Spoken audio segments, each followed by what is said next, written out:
Les éditions Thelem présentent un enregistrement intégral de Fatal Tempo de Randy Fugler-Hogg, lu par Eva Kopp. Music chooses her musicians. Patricia Barber. Samedi, veille du dimanche des rameaux. Quelle bande d'abrutis! Un troupeau. Voilà de quoi ils avaient l'air.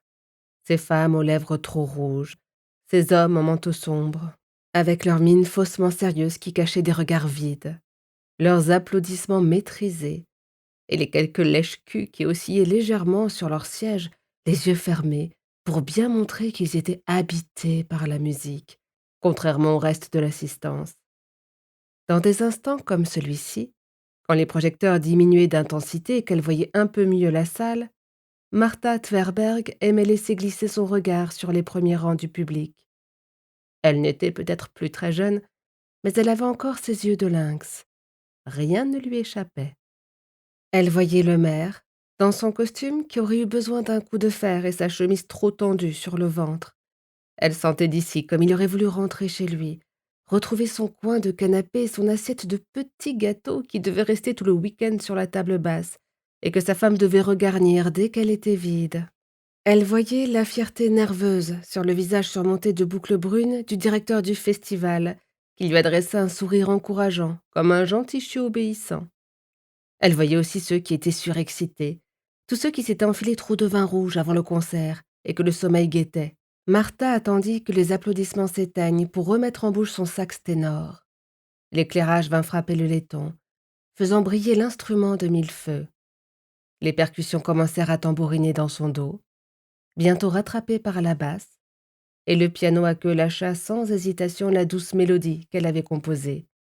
S'ils allaient jusqu'au bout avec autant d'aisance, le doute ne serait plus permis. Cette œuvre entrerait dans l'histoire de jazz à Voss comme l'une des mieux exécutées. De toute évidence, c'était aussi le meilleur morceau qu'elle ait écrit depuis le début de sa carrière, et en à peine 7 mois, ce qui était historique en soi. D'ordinaire, elle le savait pertinemment, les musiciens auxquels on confiait cette mission prestigieuse avaient besoin d'1 an au moins, sinon 2. Elle avait produit en un temps record de quoi intégrer le jazz de classe mondiale. Cette pièce grandiose, si classique soit-elle, devrait lui rapporter un succès éclatant. Les autres n'auraient plus qu'à la fermer. Personne n'avait rien dit, bien sûr. Il n'avait pas le cran de la critiquer en face. Mais elle avait eu vent des bruits de couloir, des controverses, des méchancetés qu'on balançait sur elle, jusqu'à la répétition de la veille quand on avait procédé aux dernières rectifications sur le programme du concert. Elle était aux toilettes quand elle avait entendu des médisances à travers la porte. «Maintenant, reste à voir si ses poumons tiendront», avait murmuré une voix d'homme. «Personnellement, je me demande plutôt si c'est sa tronche qui va tenir», avait répliqué un second. «Le botox, c'est risqué sous les feux de la rampe». Le premier avait tout sauté avant d'enchaîner sur un nouveau commentaire. «Il paraît qu'elle se tire la peau du cou avec du gros scotch qu'elle se colle dans la nuque, pour avoir l'air bien lisse sur les photos». Dès qu'elle avait fini son affaire, elle était sortie en trombe, furieuse, mais ils étaient déjà partis. Étaient-ce les mecs de Voss Sound? Ils n'étaient pas bien nombreux à pouvoir accéder à la salle Saint-Olave pendant ces journées de préparatifs intensifs. Juste les techniciens du son, les musiciens, le producteur et quelques journalistes triés sur le volet. Elle se demandait encore qui avait bien pu sortir à son sujet des trucs pareils, qui continuaient de la ronger. Le pire, c'est que ça lui revenait maintenant, au moment où elle devait se concentrer sur la musique. Heureusement, elle connaissait si bien le morceau qu'elle avait l'impression d'être en pilotage automatique, ou que quelqu'un d'autre jouait à sa place. Mais une inquiétude monta tout à coup. Et si c'était précisément ce que risquait d'écrire un critique quelconque, à propos de ce concert, qu'elle avait l'esprit ailleurs? Elle s'efforça de se concentrer, mais tout lui semblait si faux, subitement. Être là, à savourer sa propre gloire, à quoi bon finalement? N'aurait-elle pas dû ressentir ce moment tant attendu comme un événement plus important encore? Elle qui avait derrière elle des tournées planétaires, des concerts au Royal Albert Hall et à l'Opéra de Sydney. Elle qui avait joué devant des présidents et des têtes couronnées, mais n'avait encore jamais composé spécialement pour Jazz à Voss. Pourquoi avait-elle pris tellement à cœur cette commande venue du trou perdu où elle était née? Peut-être parce qu'ils avaient attendu tellement longtemps avant de l'inviter que c'en était ridicule. Peut-être parce qu'un homme lui avait mis des bâtons dans les roues pendant toutes ces années, ce qui ne l'avait pas empêché de jouer à son enterrement. Si elle ne l'avait pas fait, de quoi ça aurait eu l'air? Au fond, témoigner son respect dans une église bondée ne lui avait pas déplu. Elle était même allée jusqu'à déposer une rose blanche sur le cercueil à la fin de sa prestation. Peu de temps après, elle avait reçu le coup de fil qu'elle attendait depuis les années 1980. Et voilà que maintenant, alors qu'elle y était enfin, avec toutes les rênes en main, rien n'avait plus l'air de compter. Mais si, bien sûr que ça comptait. Elle se sentait puissante et sensuelle dans la fumée qui les enveloppait, elle et ses musiciens. Les gens de son bled avaient enfin le regard braqué sur elle. D'accord, les hommes n'étaient peut-être plus attirés par sa personne, ils ne voyaient peut-être en elle qu'une vieille peau botoxée. N'empêche que s'ils ne reconnaissaient pas son talent, ils allaient voir ce qu'ils allaient voir. Elle, Martha Tverberg, la diva du jazz, elle allait leur dire leurs 4 vérités.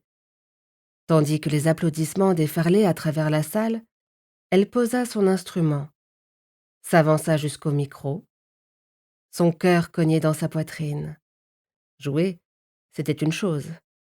Parler, c'en était une autre. Cher public du festival, cher président, chers habitants de Voss, commença-t-elle, avant de balayer du regard l'assistance, qui s'assagit soudain, dans l'attente. Regardez-vous, bande d'abrutis! Agnès Tveit adorait jazz à Voss, mais elle ne supportait pas les concerts. Il y avait un truc dans le jazz qu'elle n'avait jamais réussi à s'approprier. Bien sûr, elle comprenait que les gens écoutent les vieux géants mythiques comme Billie Holiday et Louis Armstrong, mais le jazz moderne, ou free jazz, quelle horreur! Ce n'étaient que des sons frénétiques et décousus qui lui accéléraient le pouls et lui écorchaient la cervelle, relayés par d'interminables solos sans queue ni tête, pendant lesquels elle avait toutes les peines du monde à garder les yeux ouverts. Comme maintenant. Voilà plus d'une demi-heure que le saxo s'acharnait à la bercer. Elle étouffa un nouveau bâillement en se penchant sur son sac à main, dans l'intention de jeter un coup d'œil discret à son téléphone, histoire de voir combien de temps il y restait. L'œuvre n'était pas censée dépasser 1 heure, mais Agnès avait l'impression d'être là depuis au moins 3 heures, sans doute parce qu'elle avait assisté aux répétitions. En réalité, ce morceau à mourir d'ennui, elle se l'était enfilé presque sans interruption durant les 3 derniers jours. Mais, contrairement à d'autres musiques qu'elle écoutait en boucle, il ne lui restait pas en tête. Dieu merci. Martha Tverberg n'avait jamais eu autant d'allure que ce soir. Ça, elle le lui accordait volontiers. Dans sa robe longue bleu roi aux motifs scintillants, avec une petite traîne pour parachever le tout, elle avait vraiment l'air de la star internationale qu'elle était. Malheureusement, la contempler ne suffisait pas à tenir Agnès éveillée. Une seule chose l'y aidait, penser à ce qu'elle mangerait ensuite. Elle s'efforçait de visualiser le kebab sur lequel elle se jetterait en sortant de la salle de concert. Elle n'aurait qu'à grimper l'escalier, pousser la porte et traverser la rue. Sur le trottoir d'en face l'attendait la saveur juteuse de la viande, le moelleux du pain et le piquant de la sauce. L'odeur des épices lui flattait déjà les narines. Après la soirée arrosée de la veille, son corps réclamait désespérément du gras et des glucides. Une soirée qui aurait pu être parfaite si elle n'était pas tombée sur le reporter de VG. Elle s'était subitement retrouvée nez à nez avec ce crâneur de Thor Erik Åkerwoldt, qu'elle n'avait pas revu depuis l'été précédent, quand elle s'était enfuie morte de honte de sa chambre d'hôtel. « Qu'est-ce que tu fous là ?» s'était-elle exclamée, malgré le SMS cryptique qu'il lui avait envoyé quelques semaines auparavant, disant qu'il se faisait une joie de goûter à nouveau l'ambiance festivalière de l'Ouest. Åkerwoldt avait affiché un sourire radieux en levant les 2 pintes qu'il tenait. « Je bois de la bière !» avait-il crié pour couvrir le tumulte de la salle, dans son dialecte nasillard du Sud. « Et j'écoute du jazz. Tu ne le sais peut-être pas, mais je me débrouille très bien à la guitare. À moins que tu l'aies compris l'autre fois, quand je t'ai titillé la corde sensible. » Sur quoi, ce mec au look trop lisse façon Ken s'était autorisé un clin d'œil. Elle était restée de marbre. Si Åkerwoldt avait su tout ce qui s'était passé depuis cette nuit fatale. Il la suivait ou quoi? À moins que la musique l'intéresse vraiment. « Je ne me rappelle que tes couacs, » avait-elle répliqué. « Bon festival quand même. » Elle avait tourné les talons, très contente de sa répartie. Et heureusement, il n'était pas réapparu depuis. Agnès parcourut l'auditoire d'un regard prudent pour voir s'il était là. La musique ne devait pas être la seule raison de sa présence à Voss. À l'instant où elle s'apprêtait à vérifier de nouveau l'heure, elle croisa les yeux de Martha, là-haut, sur scène. Elle la fixait, ma parole. Agnès se figea. Elle ne courait pas le risque de se faire engueuler. Les relations entre elles étaient redevenues normales, mais elle gardait un souvenir cuisant de l'époque où elle avait préparé ce livre. Elle se sentit fatiguée. Si fatiguée. De tout. Du repos. Voilà ce qu'il lui fallait. Fermer les yeux, ne serait-ce que 30 secondes. Avec un peu de chance, elle donnerait l'impression de s'immerger dans la musique. Elle fut réveillée par des éclats de voix et un coup au ventre. Ça y est, on l'engueulait parce qu'elle s'était endormie. Mais personne ne la regardait. Toute l'assistance fixait la scène, où Martha Tverberg avait lâché son saxophone. Plantée devant le micro, elle vociférait presque, tandis que les musiciens du groupe semblaient se recroqueviller derrière elle. « La manière dont ce festival a été géré est une honte, autant pour le jazz que pour la ville de Voss !» lança-t-elle. Putain, qu'est-ce qui lui prenait? Avait-elle décidé de vider son sac ici, plutôt que dans le bouquin? Ce soir, il y a beaucoup trop de trolls à deux têtes dans la salle, continuait Martha. Et Agnès crut voir ses yeux se plisser, lancer des éclairs à travers ses lunettes. Ils applaudissent bien poliment, mais en réalité, ils sont bourrés de préjugés. Ils trouvent que je suis trop vieille, pas assez bonne. Ça les embête sans doute que je sois une femme. Eh bien, j'ai envie de vous dire une chose à tous. Mon cul! Et pour poursuivre la métaphore, un furoncle sur le cul du monde musical. Voilà ce que serait resté Voss pendant toutes ces années si je ne m'étais pas chargée de lui faire de la pub. J'espère, ou plutôt j'attends du nouveau patron qu'il dirige bien mieux le festival que ne l'a fait son pachyderme de prédécesseur. Kozanovic, jeune homme, la balle est dans ton camp. Je t'ai à l'œil et je compte sur toi pour mettre fin à ce jeunisme désastreux. Aller dans le sens de la diversité et surtout veiller au bien du jazz. Ce sera tout. Merci pour votre attention. Elle recula d'un pas. Des applaudissements épars retentirent dans la salle. Le public, manifestement, ne savait trop sur quel pied danser. Martha Tverberg se pencha pour reprendre son saxo. Elle ferma les yeux et recommença à jouer.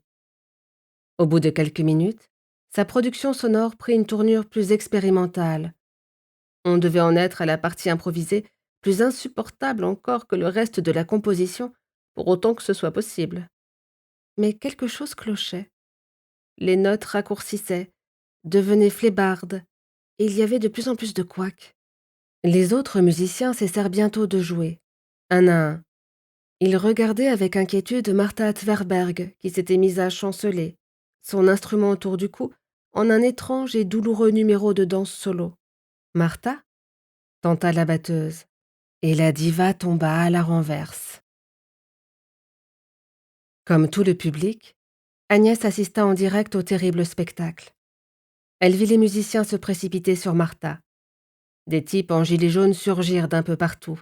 Alexander monta d'un bond les 4 marches menant à la scène pour lancer au micro d'une voix stridente. « Il y a un médecin dans la salle ?» Un jeune homme en costume accourut aussitôt, se débarrassa de sa veste et se pencha sur la femme inconsciente allongée par terre.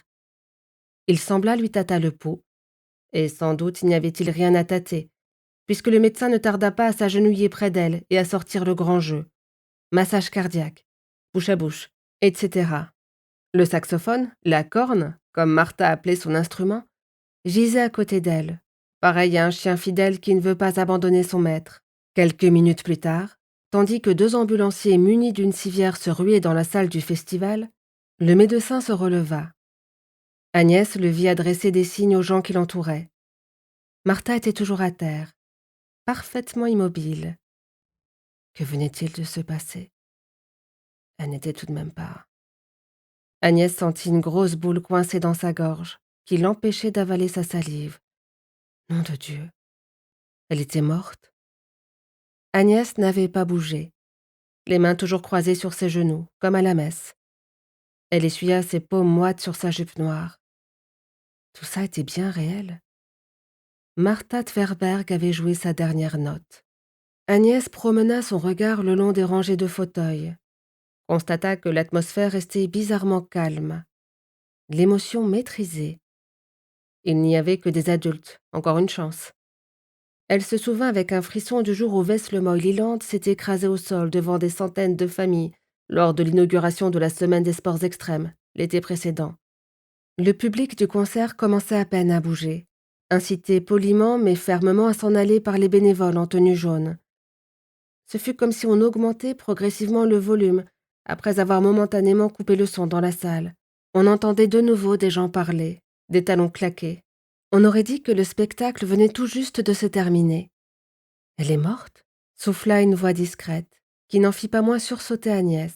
Hans Hocker Thorson, dit Aoki, s'était arrêté près d'elle et ne bougeait plus, les yeux rivés sur la scène. Agnès se tourna vers lui sans rien dire, préférant se lever et poser une main compatissante sur l'épaule du géant islandais. Le mari depuis 40 ans de Martha Tverberg se tenait légèrement penché, les bras le long du corps, comme au garde-à-vous devant son épouse gisant là-haut. Il émit quelques raclements de gorge, et ce fut tout. Si ses lèvres tremblaient, sa grosse barbe blanche n'en laissait rien paraître. Si ses yeux étaient humides, ses sourcils broussailleux les cachaient. Agnès s'étonna de le voir planté là, à côté d'elle. Elle l'aurait imaginé bondissant sur scène pour caresser une dernière fois la joue de sa femme. Au lieu de quoi, ils se tenaient tous les deux immobiles, à regarder les ambulanciers soulever Martha. La traîne de sa robe bleu roi scintillante pendait sur les côtés. Même maintenant, inerte sur sa civière, elle avait l'air d'une reine. Diva un jour, diva toujours. Agnès jeta un coup d'œil à Aoki. Il avait fermé les paupières. Puis il se détourna et se dirigea vers la sortie. Agnès l'observa s'éloigner, choquée par une telle réaction, si c'en était une. Elle-même resta clouée sur place, perplexe. Si elle avait assisté au concert en tant que journaliste, il lui aurait fallu se mettre immédiatement au travail, récapituler ce qu'il s'était passé, parler avec les personnes impliquées, réfléchir à ce qu'elle écrirait pour le lendemain, à l'angle qu'elle choisirait. Mais là, que faire? Elle vit soudain Thor et Rick Ackervold près de la porte, en train de discuter au téléphone. Manifestement, il avait vite dessoulé. Il était forcément déjà en communication avec le desk de son journal. Cette fois, leur reporter star était sur place avant même l'événement. VG sortirait la nouvelle encore plus tôt que d'habitude. Il ne quitterait pas Vos de sitôt. Et merde.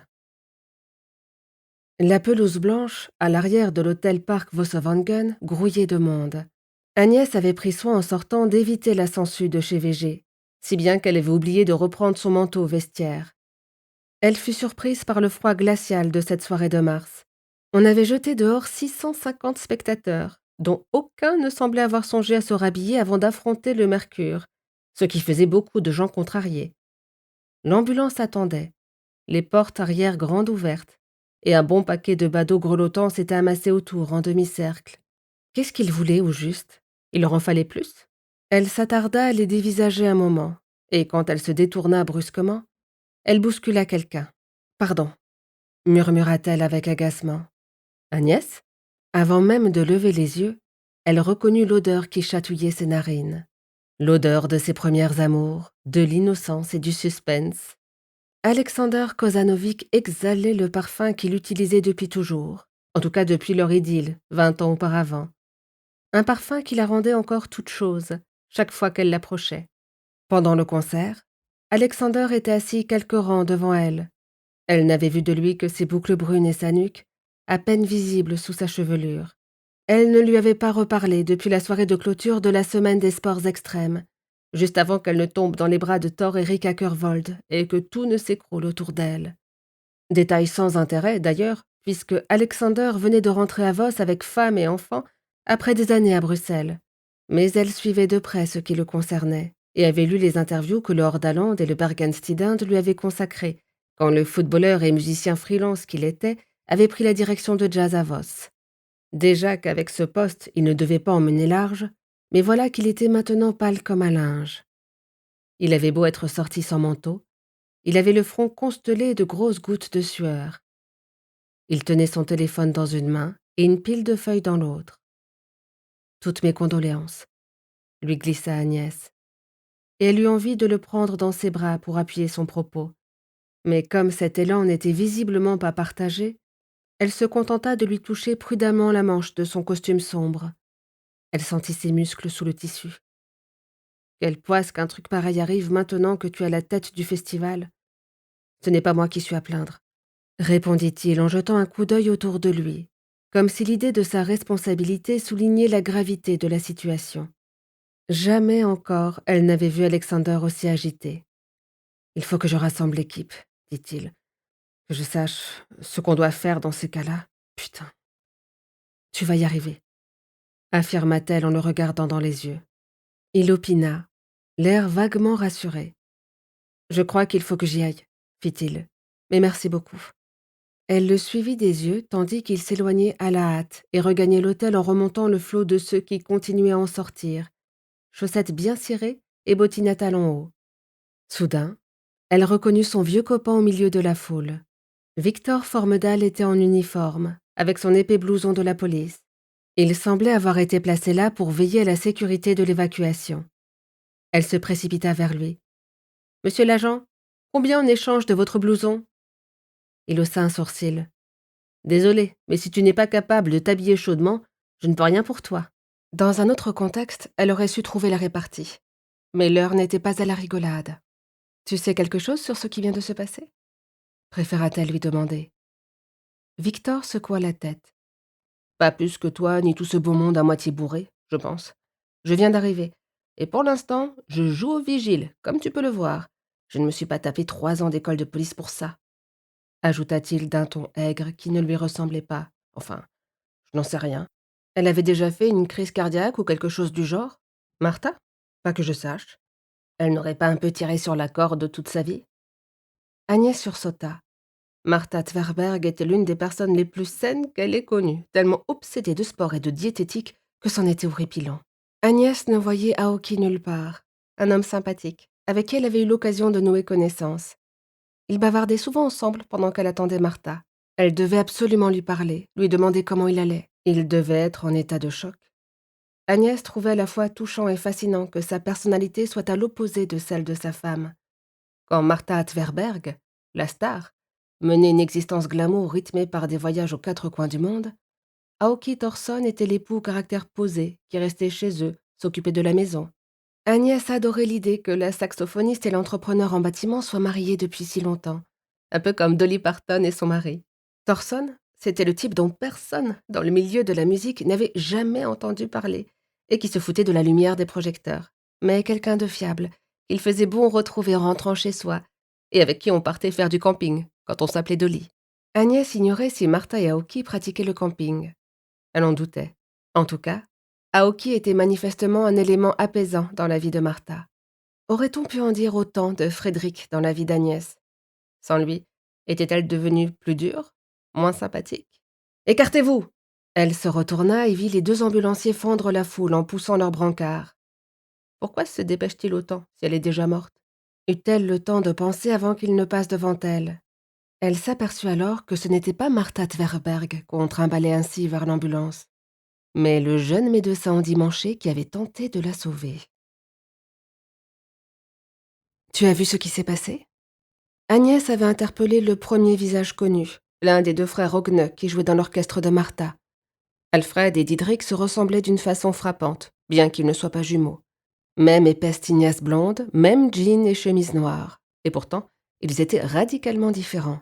Alfred, le pianiste, qui avait fréquenté le lycée en même temps qu'Agnès, avait toujours affiché une apparence bien plus soignée que son grand frère. Il s'habillait bien, et sa coiffure, quoique peu travaillée, résultait manifestement d'une réflexion.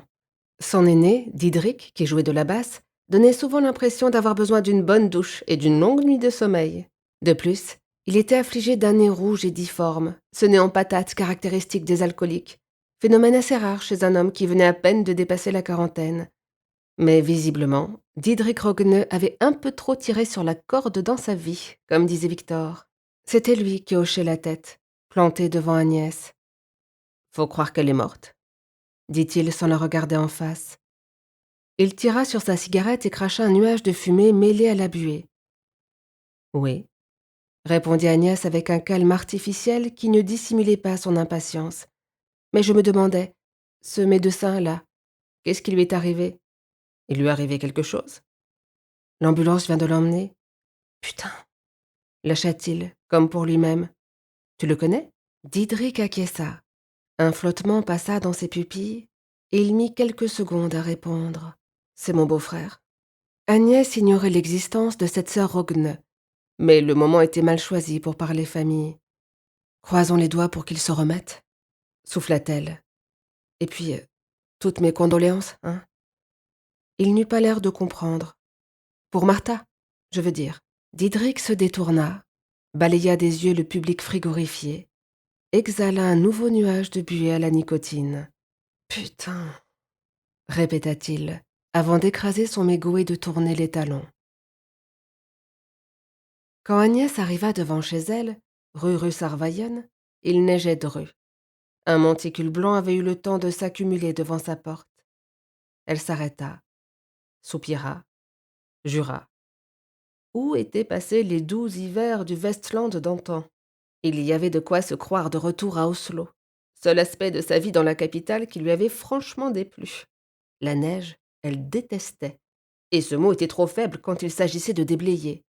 Chaque fois qu'elle devait s'emparer de la pelle pour cette corvée, elle était tentée d'appeler son père, mais elle finissait par se dire qu'elle n'était pas de celles qui ne savent pas se débrouiller sans les hommes, et que son père avait bien assez à faire avec sa femme cancéreuse.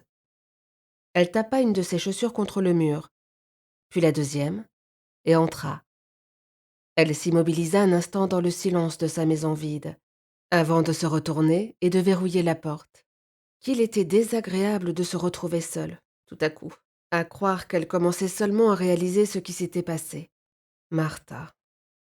Morte. Vraiment? De quoi venaient-ils tous d'être témoins, au juste? Ce ne pouvait pas être une coïncidence que le médecin ait dû être hospitalisé. Agnès avait bien essayé d'interroger Victor, mais dès que la situation, en apparence sous contrôle, avait tourné au drame, il s'était drapé dans son horripilante autorité de flic. Lorsqu'il avait le front plissé, les sourcils froncés comme tout à l'heure, quand l'ambulance avait démarré, elle savait qu'il n'y aurait rien à tirer de lui, et qu'elle n'avait plus qu'à attendre qu'il se retrouve en tête-à-tête. L'impression affreuse qui l'envahissait venait aussi des réactions à cette mort, ou plutôt de l'absence de réaction. Ni Aoki Thorson, ni Diedrich Rogne ne s'étaient montrés spécialement touchés. Ils avaient l'air de s'y attendre, peut-être. Ou de s'en ficher, dans une certaine mesure. Agnès se sentait déjà furieuse pour Martha, ce qui renforçait sa sympathie à son égard. Le fait qu'elle ne laissait pas de descendance éplorée expliquait-il ses attitudes si peu sentimentales? Quand une femme de presque 70 ans claquait, les gens semblaient se dire bon, elle avait déjà les meilleures années de sa vie derrière elle, et en fin de compte, elle ne manquera à personne. Mais quand la personne en question était adulée par des fans, un peu partout dans le monde, si c'était vrai, quelle tristesse et quelle provocation insoutenable! Dès qu'Agnès retira ses bottines, les restes de neige se mirent à fondre sur le plancher chauffant. En voyant les quelques chaussures esselées qui gisaient çà et là, elle pensa, comme chaque fois qu'elle revenait chez elle, que cette entrée n'était pas faite pour accueillir les affaires d'une seule personne. Et il y aurait dû y avoir un chaos de pompes de toute taille, des petites chaussures d'enfant aux godillots d'hommes. Cette maison était bien trop grande pour une célibataire. Et voilà que son projet de livre était mort avec la saxophoniste. Bientôt, Agnès n'aurait plus les moyens de rester seule dans cette grande baraque. En tout cas, dès que Frédéric voudrait récupérer la moitié de la propriété. Mais ce n'était pas le moment de s'apitoyer sur son propre sort. Dire que Martha s'était effondrée et qu'elle était morte.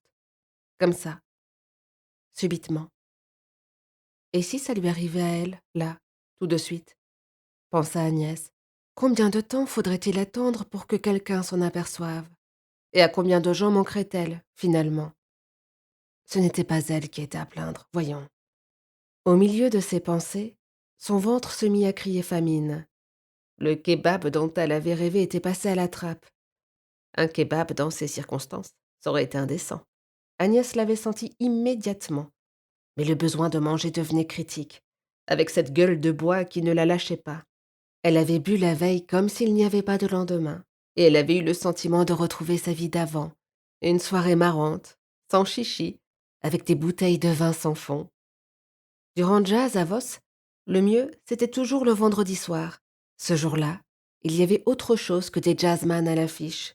Non que la musique ait tant d'importance. Pour elle, comme pour beaucoup d'autres dans le coin, Le festival était surtout l'occasion de revoir de vieilles connaissances. Hier, elle avait ressenti un certain agacement en constatant qu'une bonne part des spectateurs avaient l'air d'être nés dans les années 2000, avant de s'apercevoir que le chanteur et le guitariste de l'un des groupes de rock les plus confidentiels faisaient partie de ses relations d'Oslo. Cette découverte avait sauvé la soirée, et quand ils l'avaient invitée à leur after, elle avait retrouvé cette bonne vieille excitation d'autrefois. Mais elle avait eu beau flirter effrontément avec l'un d'eux, elle était repartie d'un pas titubant sans qu'il l'ait embrassée. Elle s'était endormie sur son canapé avec un paquet de chips au bacon, et c'était sans doute mieux ainsi. L'alcool lui avait laissé dans la bouche une sensation de papier de verre qui persistait encore. Elle entra dans la cuisine et ouvrit le réfrigérateur. Il était minuit passé. Elle n'en sortit pas moins un gros bloc de fromage norvégien et un morceau plus modeste de cheddar. Prit une casserole, y versa le quart d'un paquet de macaroni qu'elle immergea dans l'eau, posa le récipient sur la plaque de cuisson et alluma le feu au maximum. Pendant que l'eau chauffait, elle râpa le fromage, bien plus qu'il ne lui en fallait, de manière à avoir de quoi grignoter en attendant. Quand les pâtes eurent absorbé la quasi-totalité de l'eau, elle ajouta du lait et la moitié du monceau de fromage, ce qui donna une sauce jaune qu'elle eut envie de manger tout de suite à la cuillère. Mais elle se ravisa, transvasa le tout dans un moule et recouvrit la préparation avec le reste de fromage avant de l'enfourner. Puis elle ouvrit une canette de Pepsi Max, se percha sur le plan de travail, la tête appuyée contre le placard. Frédéric avait horreur de ces initiatives culinaires nocturnes. Ça finirait par un incendie, répétait-il sans cesse. Elle répliquait en geignant qu'il fallait bien qu'elle cuisine quand elle se sentait inspirée. Mais elle avait dû renoncer à cet argument le jour où elle s'était endormie sur le canapé pendant que les spaghettis cuisaient. Le hurlement du détecteur de fumée les avait réveillés tous les deux. Toute l'eau s'était évaporée et les pâtes étaient en train de brûler. Frédéric n'avait pas fait de scène, mais il l'avait fixée comme une enfant, le regard plein de déception. L'odeur était restée accrochée au mur et aux vêtements pendant plusieurs jours, malgré les fenêtres ouvertes. Cette fois, elle ne risquait pas de s'endormir, non seulement à cause du fumet du gratin qui sortait déjà du four et lui chatouillait les narines, mais parce qu'elle avait les yeux grands ouverts et des pensées plein la tête. Elle sauta du plan de travail et ouvrit le four. La sauce avait commencé à bouillir. La perspective d'entamer son plat de mac and cheese lui mit l'eau à la bouche. Pas de doute, il y avait quand même quelques avantages à vivre seule. La dernière fois que Frédéric avait opéré dans cette cuisine, c'était pour préparer un coq au vin. Il était sacrément bavard ce soir-là, penché sur sa cocotte. Il n'en finissait pas de compter le nombre de gens qu'il inviterait au mariage, se demandait s'il fallait opter pour 3 jours de fête ou commencer le week-end par un simple barbecue le vendredi soir, s'il valait mieux qu'il porte un smoking ou un classique costume cravate. Il était allé jusqu'à suggérer des types de fleurs pour décorer l'église. C'était comme si Frédéric, qui n'avait jusqu'alors en tête que son sport et ses balades en montagne, avait changé de hobby le jour où elle avait répondu oui à sa demande en mariage. Il s'était transformé en groomzilla. Et plus il mettait de zèle à planifier la noce, plus elle avait mauvaise conscience. Cela faisait 2 mois que les pensées qu'elle ressassait la tenaient éveillée toutes les nuits. Les premières semaines, la peur avait dominé. Frédéric allait-il découvrir ce qu'elle avait fait? Thor Eric à cœur volte risquait-il de vendre la mèche? Puis cette crainte brumeuse avait laissé place à un net sentiment de honte. Non seulement elle était du genre à se bourrer la gueule au point de coucher avec des ex-collègues mariés, mais elle avait fait le lendemain du jour où on l'avait demandé en mariage. Qui se comportait de cette façon? Quel était son problème? La honte ne l'avait pas lâchée quand elle avait entrepris de discuter rationnellement avec elle-même, pour savoir s'il serait plus intelligent ou non de tout avouer à Frédéric. Un enfer. Comment les gens pouvaient-ils avoir des liaisons secrètes pendant des années? Les meilleurs coups du monde, les orgasmes les plus intenses ne valaient pas un tourment pareil. Alors que dire d'une vague nuit dans les vapeurs de l'alcool dont elle n'avait pas le moindre souvenir? Les 2 dernières semaines avant la rupture avaient été les plus affreuses. 15 jours au long desquels elle avait vainement attendu ses règles, alors que d'ordinaire, la première goutte de sang arrivait toujours à l'heure. Ces foutues règles qui avaient anéanti, mois après mois, son espoir d'être mère. L'univers lui jouait un sale tour. Au bout d'1 an d'essais infructueux, ce qui pouvait lui arriver de pire lui tombait dessus. Elle s'était fait engrosser. Maintenant qu'elle en était arrivée à se demander si elle en avait vraiment envie, elle était persuadée d'être enceinte. Mais qui était le père? Elle avait couché avec Frédéric et Thor et Eric à 24 heures d'intervalle. Une mauvaise série télé ambulante. Voilà ce qu'elle était. Toute cette histoire ne se contentait plus de l'étouffer la nuit. Elle avait commencé à envahir aussi ses journées, même si Agnès travaillait d'arrache-pied sur son bouquin sur le meurtre au parachute. Ce soir-là, alors qu'elle était assise à la table de la cuisine, à écouter Frédéric lui parler de pièces montées, penché sur son coq au vin, le rêve qui l'avait obsédé pendant les quelques heures de sommeil de la nuit précédente lui était revenu. Elle remontait l'allée centrale de l'église en robe blanche, affublée d'un gros ventre. Dans les travées, les invités tenaient tous en main une feuille A4 divisée en deux, une colonne pour Frédéric, l'autre pour Ackervold. Quand elle arrivait devant le pasteur, celui-ci la regardait avec curiosité et lui disait « Quel suspense, on n'en peut plus. Alors, qui est l'heureux papa ?» Lorsque Frédéric avait posé sa cocotte sur la table, elle avait craqué. C'était venu d'un coup. Impossible de se retenir. Elle avait éclaté en sanglots et laissé ses larmes dégouliner. Intenable. Elle ne supportait plus d'imaginer le visage rayonnant de Frédéric devant un test de grossesse positif. Alors elle lui avait tout raconté. Non seulement ce qu'elle avait fait dans cette chambre de l'Hôtel Park, le dernier soir de la semaine des sports extrêmes, mais qu'elle avait couché avec Ackervold le jour de la fête de Noël de VG, à Oslo, avant qu'il ne déménage à Voss. Frédéric, le regard tourné vers l'autre bout de la table, avait écouté sans dire un mot. Tout du long, il avait gardé sa fourchette dans une main et son couteau dans l'autre, prêt à se servir. Mais il ne s'était pas servi. Pas un muscle de ses bras ne bougeait. Elle n'oublierait jamais la tristesse dans ses yeux. Derrière la vapeur qui sortait de la cocotte, il lui voilait le visage. Ses yeux, elle ne le savait pas encore, elle les reverrait sans discontinuer dans ses insomnies pendant presque 2 mois. À aucun moment, il n'avait manifesté de colère. Il avait rempli 2 valises et pris la route d'Oslo le soir même. Le lendemain matin, ses règles avaient débarqué. Le coq au vin était resté intact sur la table pendant plusieurs jours. Voilà longtemps qu'elle n'avait été d'aussi bonne humeur que ce soir, au festival, en tout cas jusqu'au moment où cette sangsue d'Ackervold avait refait surface. Ce n'était pas juste l'alcool ou la présence de toutes ces vieilles connaissances qui la rendaient si guillerette, mais les compliments que plusieurs personnes étaient venues lui adresser. Il y avait à peine 1 mois que son livre était sorti, mais apparemment, ils étaient nombreux, à Voss, à avoir lu La Chute. Le critique du Bergenstidende lui avait attribué 4 étoiles sur 6 et avait jugé passionnant son récit du meurtre au parachute.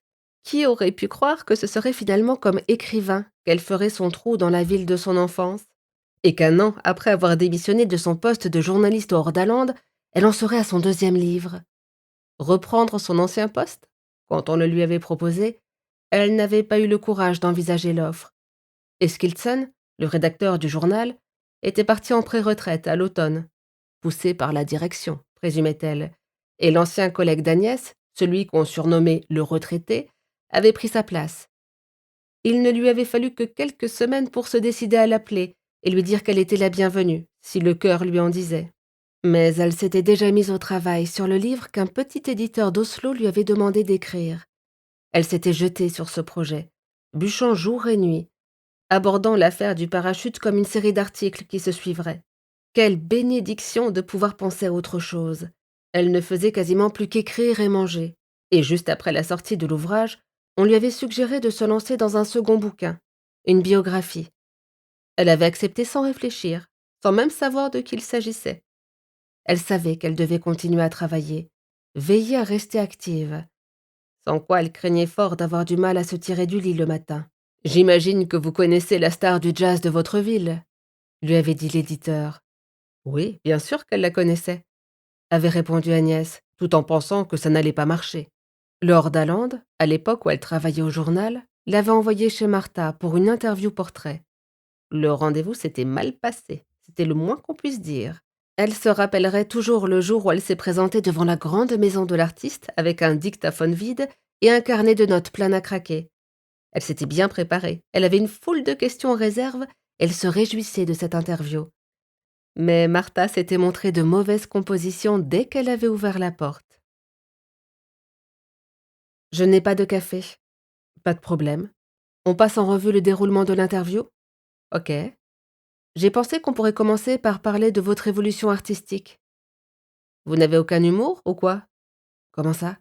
Je vous demande si vous avez le sens de l'humour. Eh bien, il me semble que oui. On ne dirait pas.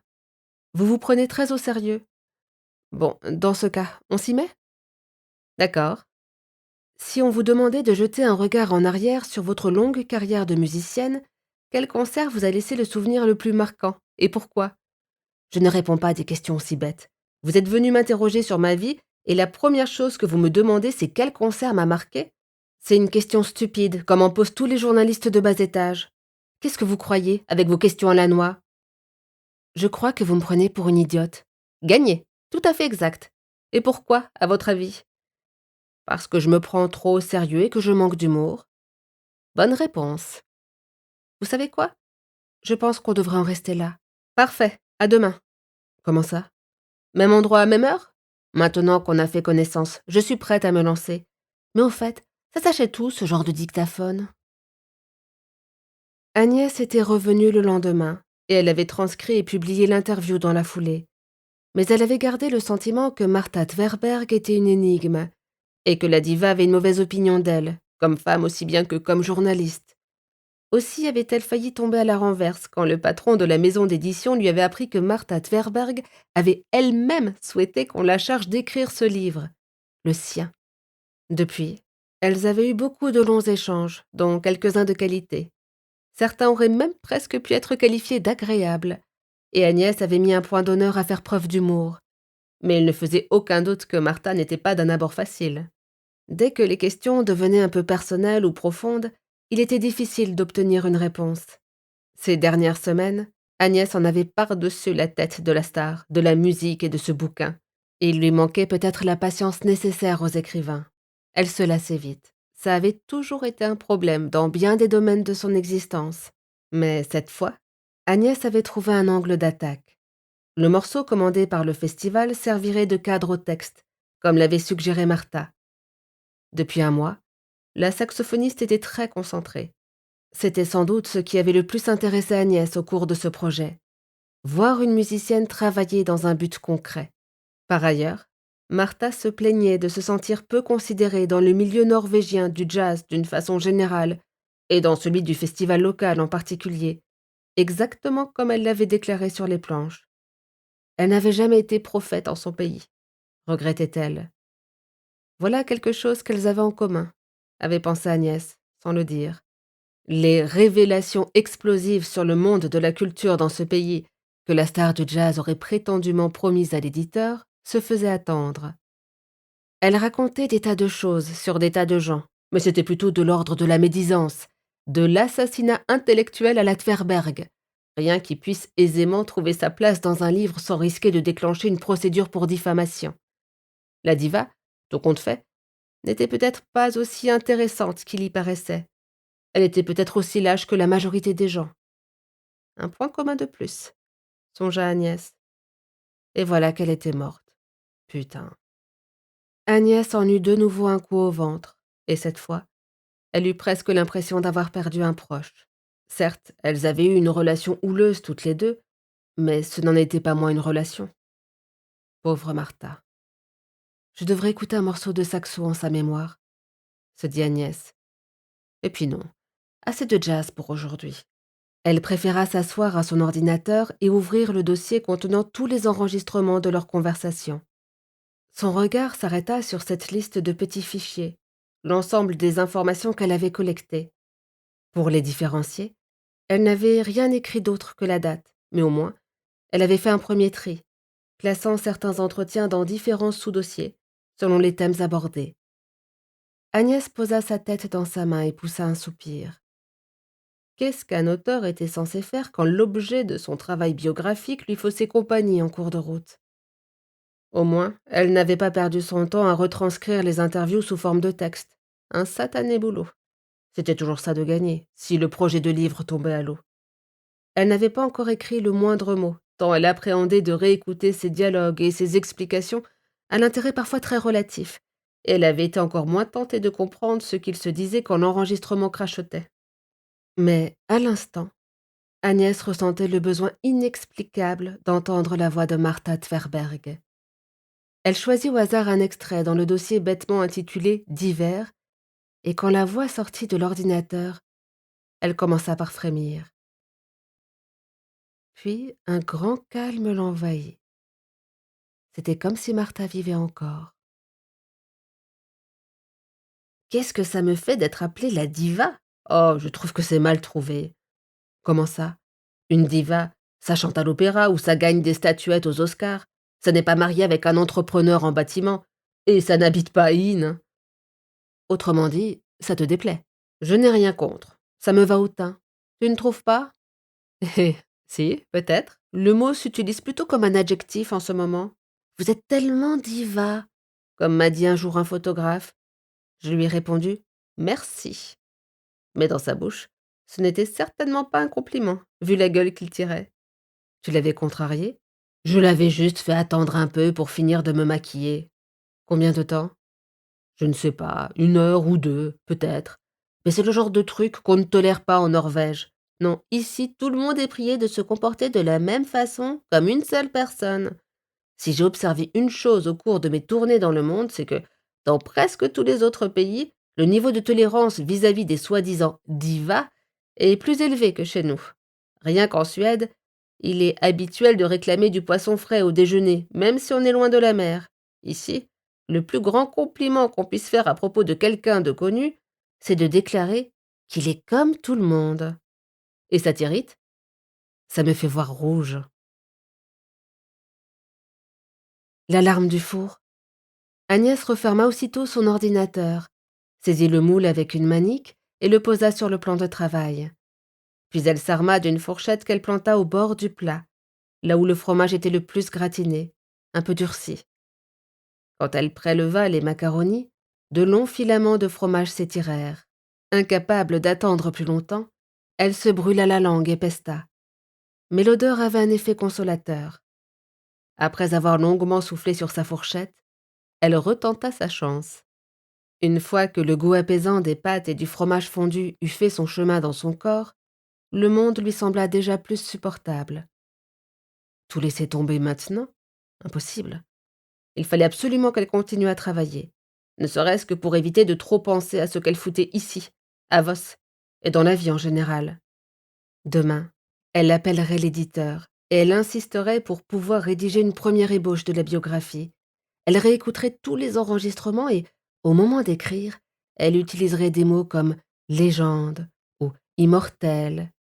Elle devait au moins ça à Martha Tverberg. L'estomac plein, un brin nauséeuse, elle se rendit soudain compte qu'elle n'avait pas regardé son téléphone depuis son retour à la maison. Un nouveau message l'attendait, de Victor. Une seule phrase. Le médecin aussi est mort. Dimanche des Rameaux. Agnès se serait crue dans un frigo.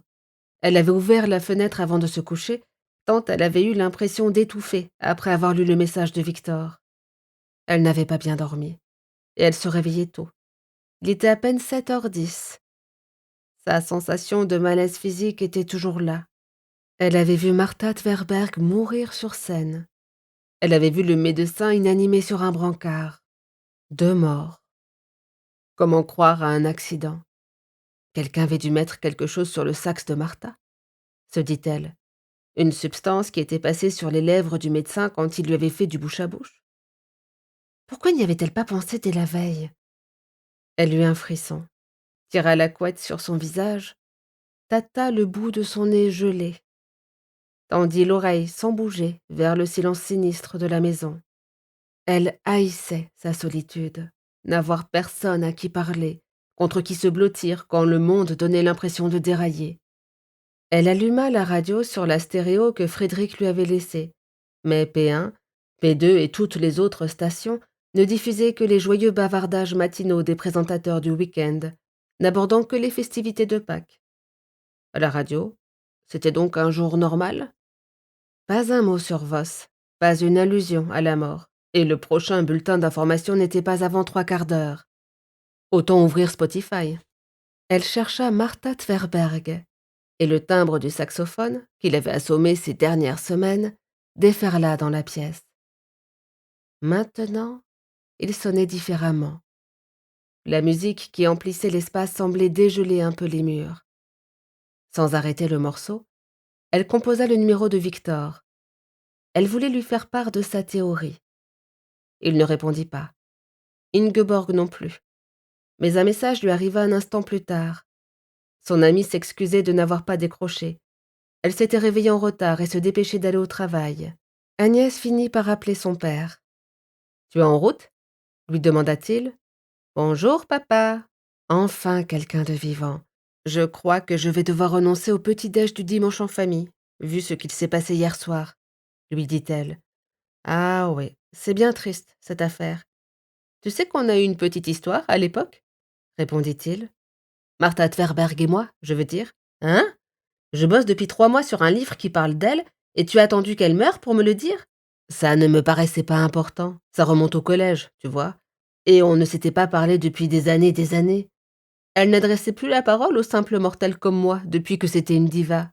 Tverberg? Entendit-elle sa mère lancer par derrière. Ça a toujours été une diva, non? Et finalement, elle aussi était mortelle, la preuve, ajouta une troisième voix. Probablement celle d'Éline, la tante médecin avec qui Agnès n'avait qu'un seul point en commun, l'absence de mari ou d'une famille avec qui partager le petit déjeuner du dimanche. « Attends, je te mets sur haut-parleur, » dit son père. Le temps qu'il y parvienne, Agnès réfléchit à la manière dont ses parents utilisaient, eux aussi, le mot « diva », comme s'il faisait partie de leur langage courant. Elle était quasi certaine que Martha Tverberg était la seule habitante de Voss à avoir droit à ce titre. Comment ça, s'enquit-elle. Sa mère estima que la question s'adressait à elle. Eh bien, je me souviens surtout d'elle à l'école primaire. Elle était 2 classes au-dessus de moi. Elle avait commencé la musique, et elle avait déjà l'air de se croire trop bien pour nous. À la kermesse, elle ne se montrait qu'avec la fanfare ou toute seule sur scène. Il fallait toujours qu'elle soit sous les projecteurs, sinon, ça ne l'intéressait pas. Les interlocuteurs d'Agnès, attablés dans la maison de son enfance, se mirent à papoter tous les 3, lui fatiguant les oreilles. Il fallait qu'elle s'en aille, finit-elle par dire. Elle raccrocha et, activant la caméra de son téléphone, s'attarda un moment sur sa propre image. La peau de son visage lui sembla tendue, ses joues plus creuses. L'effet du chagrin ou de son chagrin d'amour. Plus elle restait là, à se regarder, plus elle voyait comme elle commençait à ressembler à sa mère. En tout cas, telle qu'elle était avant le début des séances de chimio, cet automne. Et Agnès repensa à la plaisanterie que Martha Tverberg avait sortie plusieurs fois devant elle. Memento Mami. Elle ne l'avait jamais entendu auparavant, mais elle avait compris le jeu de mots fabriqué à partir du fameux Memento Mori. Souviens-toi que tu es mortel. La sonnerie du téléphone la fit sursauter. Elle inspira. Nous espérons que vous avez apprécié cet aperçu. Pour continuer à écouter ce livre audio sur Google Play Livres, utilisez le lien dans la description de la vidéo.